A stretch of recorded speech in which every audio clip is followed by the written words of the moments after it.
Do you still remember how that made you feel? Did you feel that way when that huge American flag filled the screen or when George C. Scott's booming voice hit you? You knew right away that Patton was starting. The screen was very small back then. Even though the picture was fuzzy, Patton would still walk out, lift his head, and fix his gun belt. This was enough to make the whole living room quiet, like soldiers waiting for orders. Patton is a place we remember where generals say things that make the ground shake and tanks roar like iron beasts. And history doesn't seem to have any cracks. But that is just a memory from when I was a kid. Patton wasn't just a war hero who won 7 Oscars. The lead actor and director were fighting so badly that the actor almost quit, and the slaps were real. The crew froze in place as the US military put pressure on them quietly behind the scenes, and phone calls from the Pentagon sent a message that everyone understood. This can't be forgotten. Okay, now here are 15 surprises from the cast of Patton. There were once secrets hidden behind Hollywood's fog of war. 15. George C. Scott says the opening speech almost got crushed. I can still remember the first time I saw Patton walk out in front of that huge American flag. It was so dark outside that the red, white, and blue lines didn't stand out on my old black and white TV. The screen was shaking. The sound cracked. But when George C. Scott walked in, standing straight in his uniform and saying his first words, the whole room stopped moving. I didn't know much about military history at the time, so I couldn't be sure if what he said was true. I knew how it felt to be face to face with a tale, and it was so strong that it shook my childhood into silence. And it's hard to believe that this opening scene was almost thrown out of the movie. Asked about it in an interview, Scott said he was half pleased and half annoyed. They told me that people would leave the show because it was too rude. I wouldn't even know who I was playing if they cut it, though. People in charge at Fox thought the speech was too harsh, too real, and too repetitive for a white audience. They wanted a better beginning, but director Franklin J. Schaffner and Francis Ford Coppola strongly turned down the idea. The message was more than just an intro. It was what the person was made of. Scott said he remembered Patton's exact words. And wore the full uniform on purpose until the day of the shoot to surprise everyone on the team. As he walked out in front of the flag, no one spoke. Instead, they just stared because they thought Patton had entered Scott. Scott finally said, "When I stood in front of that flag, Patton really came back to life." People now think that the scene that was almost cut is one of the best beginnings in movie history. 14. Frank McCarthy says that Patton was set up by the Pentagon. I always thought that everything I saw in war movies when I was a kid and watched them over and over again. Real tanks, real troops, and real battlefields. I had no idea that behind those marching troops were dozens of people planning the sets and working hard to make the illusion look perfect.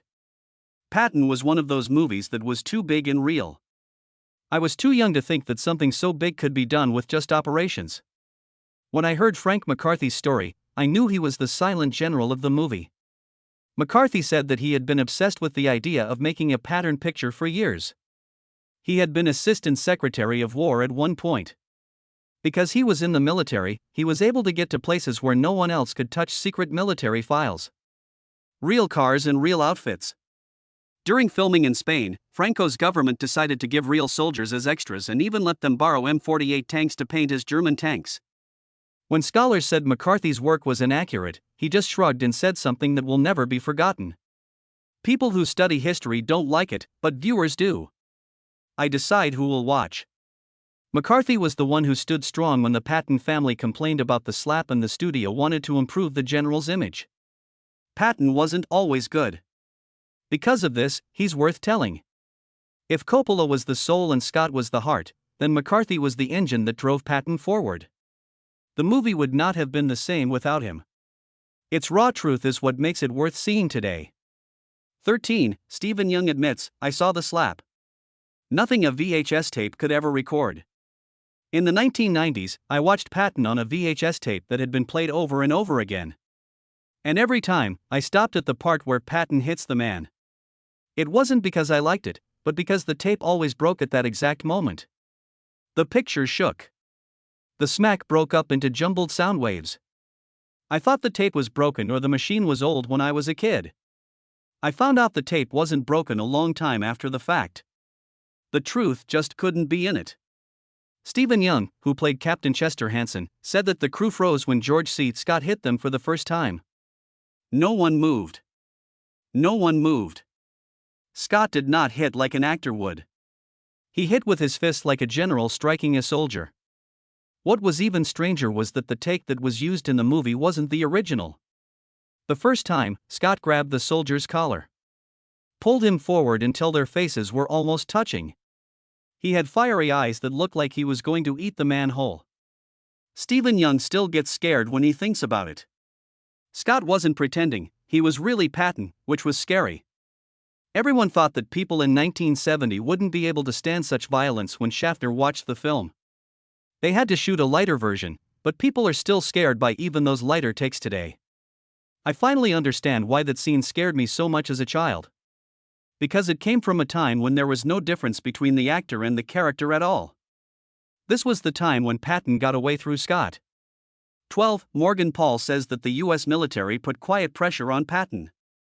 A long time ago, when I was young and watched war movies on TV, I always thought the generals were shown as perfect heroes.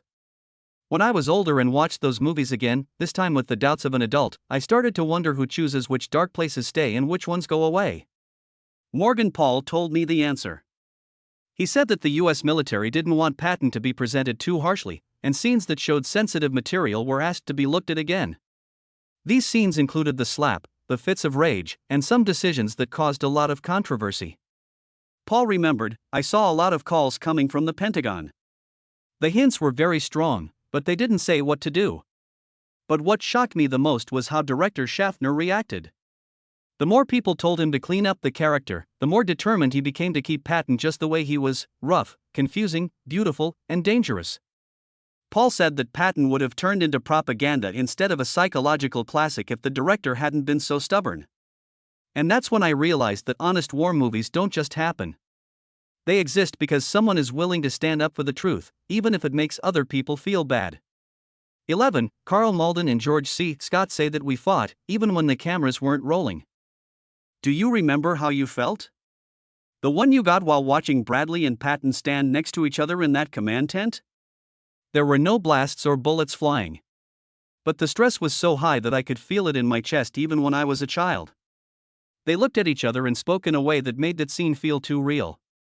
Their words would drop low and then snap back up. Before many years went by, I didn't learn what I thought was true. Carl Malden said that George C. Scott was so focused on patterns that I could no longer see George. Patton was standing in front of me, and Scott told me that he stayed away from Malden on purpose to show how different the two generals really were, cold and warm.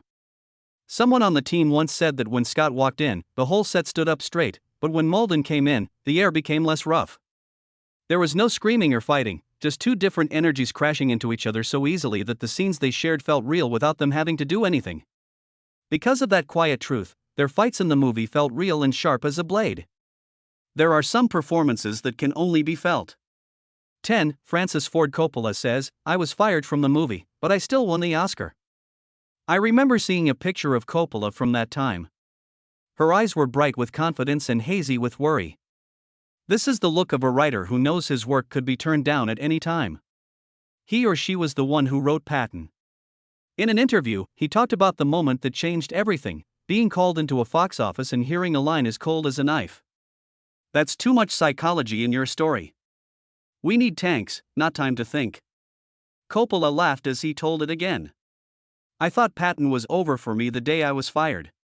After each draft, he got them back with notes, comments like unfilmable, and advice that he write something less thought out. He thought about those comments for years. Then, in a strange way, Patton won the Oscar for Best Screenplay. Coppola wasn't at the event, though. He had another movie to make. He just laughed in his head when someone called to tell him the news. They said it couldn't be made, but it turned out to be the movie that stopped Hollywood in its tracks.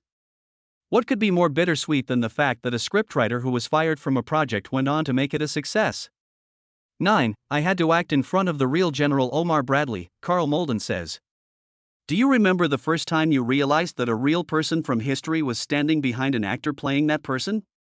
That moment for me was seeing Omar Bradley's name in the Patton credits. I remember being shocked as I looked at the line consultant General Omar N. Bradley wrote. A real general? Is that a real sign behind the screen? Seeing an actress play him. The thought itself was too much to handle.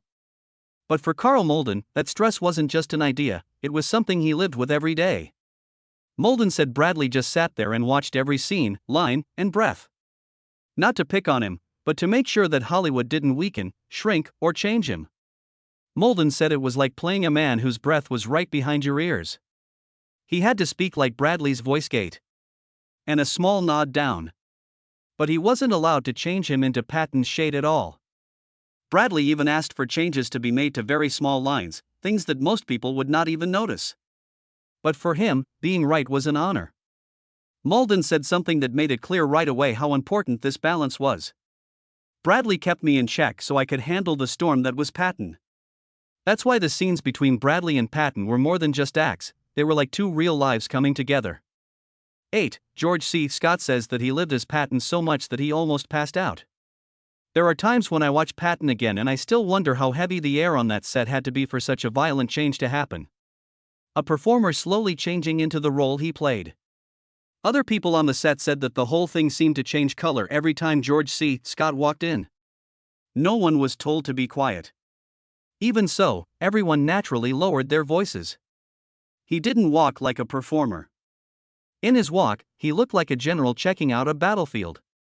Even the background troops from Spain who were hired just to wear uniforms would stand at attention unconsciously, as if they were reacting to his presence without thinking about it. The weirdest thing was that Patton didn't stop when the camera did. Scott kept barking orders and looking at everything with the analytical eyes of a field. Little by little, the set turned into a real camp, with heavy air and people walking more softly than usual who were not there. No one saw the cost Scott was making though. He shot his own horseback stunts in the scorching Spanish sun. He smoked a lot to keep his voice rough and drank a lot to keep the character's edge. He fell down in the middle of a scene at one point. The doctor told him to take it easy. Scott turned his head away. Everyone stopped talking when he said one word. Since Patton isn't tired, I can't be either. Now that I think about it, I can see why Scott's scenes are so important. There was more to it than playing. He gave this part his whole life, his body, and his life's worth until he almost had nothing left to give. 7. The Crew Tells. A movie that everyone thought was dead. They won the Oscars and the Cold War in the end. Once upon a time, war movies were seen as Hollywood relics, old pictures that were worn out and no longer interesting to anyone. Stories about generals and battles were thought to say everything by the late 1960s, when America was in a lot of trouble. When Patton came out, many people thought it would be like an old ammo box left behind in a supply depot, an unremarkable movie. But all of a sudden, it went off like a gun, and no one saw it coming. The box office blew up. The critics were shocked. Patton won 7 Oscars, including Best Picture and Best Screenplay. But it wasn't on the Dolby stage that shocked people the most. On 2 very real fronts around the world. In the United States, the military used the movie as official teaching material. Young officers were shown Patton to learn how to be a boss with a lot of power. Talent and danger, as well as ego, were all mixed together. It is almost unheard of for a Hollywood movie to be turned into a military manual. On the other side of the world, the Soviet Union and Eastern Bloc saw Patton as an American propaganda tool and put restrictions on him because he freely spoke out against Russia. But the more they tried to stop it, the more people in the West were interested, and the movie spread even faster, like a fire that couldn't be put out. A movie that was thought to be old-fashioned became important in Hollywood, the U.S. military, and the Cold War's ideological battleground. I didn't want to play Patton, and I hate the Oscars, George C. Scott says in 6. I was shocked when I first heard that an actor had been so bold as to turn down an Oscar. At that time, the Oscars seemed like the highest honor and something everyone hoped to achieve. Still, George C. Scott, the person who played Patton, just said no. But Scott himself said he almost didn't play Patton at all, which made the story even stranger. At first, he wasn't interested in movies about real people. He was afraid of being typecast, of being an actor who was always linked to one historical person. But after reading Coppola's writing, everything changed. Scott told me, I saw that this wasn't a movie about worshipping heroes. An addiction was the theme of the movie. Then, during awards season, he changed his mind again, this time going against all of Hollywood. Scott said it straight out, I don't want to turn actors into racehorses. I don't need a prize. He turned down the nod in writing, calling the Oscars a meat parade. He sent back the award the Academy gave him anyway. That picture stays clear in my mind. And star who was at the height of his fame and then quietly turns his back. He didn't want the attention or praise, he just wanted to stick to what he believed in.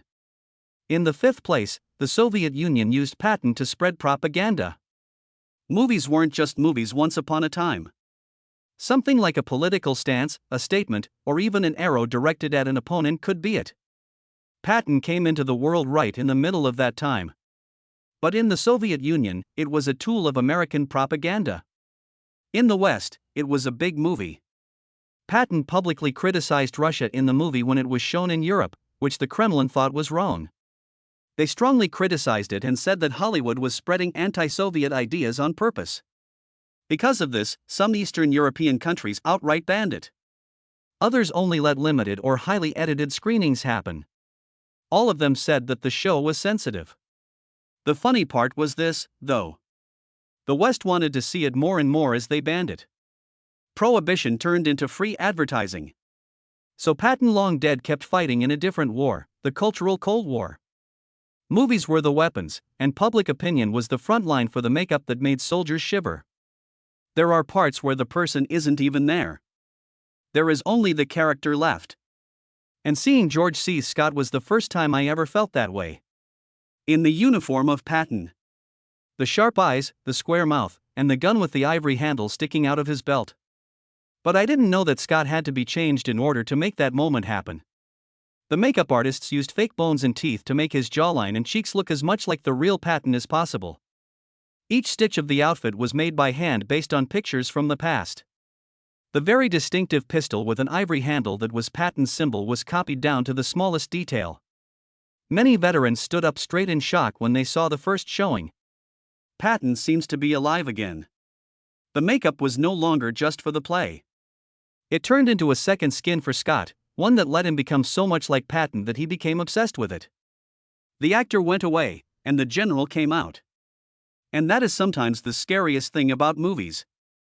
3. Its power to make people think that a long dead person has just come back to life. The movie made Patton's family very angry. The group memory of the public and the personal memory of a family can sometimes run into each other.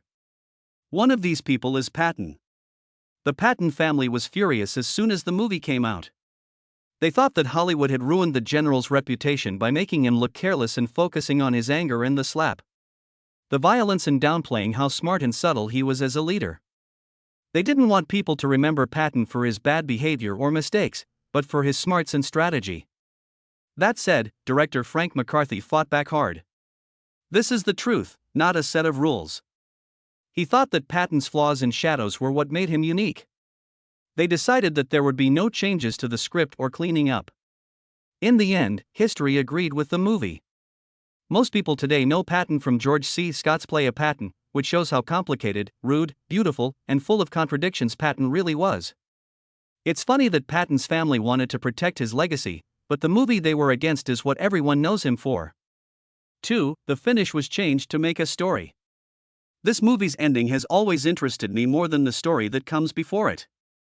With Patton, that's also 100% true. Patton died in a car accident, which is such a normal ending for a war hero that it's almost hard to believe. But director Franklin J. Schaffner knew that showing that death would make Patton look less important. So he took it off. Instead, the movie ends with a voiceover talking about pride fading and how every victory ends in death. There was no actual harm, only thought. Some scholars spoke out against the movie, saying it was too soft and not true to what really happened. But people were scared because the ending didn't just talk about Patton's death. It had to do with getting Patton's message across. It turned him from a historical figure into a symbol and from a historical figure into a psychological question about war and fate. It was the kind of ending that movies could give you but never could in real life. 1. The movie was used by the military to teach. I'm still amazed by a truth every time I think about it. Patton, a Hollywood movie, was shown in U.S. military schools. I thought someone was joking the first time I heard that. No, the U.S. Army used Patton to teach people how to be leaders. As if Patton were a case study in a formal program, they looked at how he led in the movie, how he made decisions, and what his strengths and weaknesses were. Some people were worried that the movie praised violence too much. Others said the opposite, that it taught a useful lesson. It's both powerful and dangerous when ego and talent come together. And maybe it was the fact that the man was such a contradiction that made the movie such a good way to teach. It's not often that Hollywood comes into military schools, but Patton did because of how powerful its images were. A general who had been dead for a long time walked into a classroom. A movie changed the past of training for the military. And everyone understood that movies don't always show war. It changes how people think about it. After reading all of these behind-the-scenes details, it's clear that Patton is more than just a war story. Truth, art, emotion, and politics all come together in this work. That may be why a movie that was once thought to be out of date has lived longer than the wars it shows. It's still something that people argue about and respect. And still feel the effects of more than 50 years later. Leave a comment if you want to learn more Hollywood secrets, learn more about the stories behind old movies, and hear what actors, directors, and crew have always been afraid to say. What movie should I talk about next? Follow the channel to make sure you don't miss any new behind-the-scenes videos, and share this video if you think more people should know about Patton.